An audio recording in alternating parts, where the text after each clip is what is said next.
દોસ્તો, આપણી વાર્તાનું નામ છે અધીરો ઉંદર. એક મોટું ગામ હતું. એ ગામમાં ઉંદર અને કબૂતર રહેતા હતા. એ બંને પાકા મિત્ર હતા. તો એ ઉંદરને સમજી વિચાર્યા વગર કામ કરવાની ટેવ હતી. એની બાજુમાં કબૂતરને સમજી વિચાર્યા કામ કરવાની ટેવ હતી. તો પછી એક દિવસે ગામમાં રમતા હતા. તો રમતા રમતા એમને એક પૂરી દેખાય. તો ઉંદર ઝડપી એ પૂરી લેવા જતો રહ્યો. તો બિલાડી આવી એની ઉપર ઝપટ્ટો મારી દીધો. તે ઉંદરે બોલ્યું, બચાવ બચાવ બચાવ.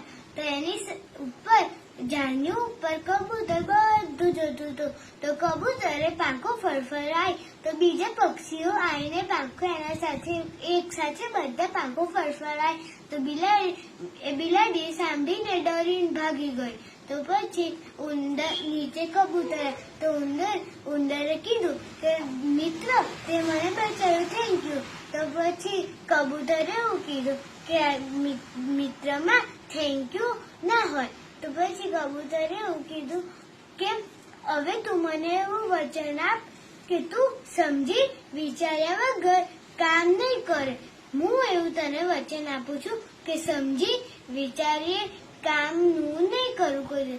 તે કીધું કે વેરી ગુડ. આ વાર્તાનો બોધ છે કે આપણે સમજી વિચાર્યા વગર કામ ના કરવું જોઈએ. એનાથી આપણી લાઈફ બગડી શકે છે. Thank you.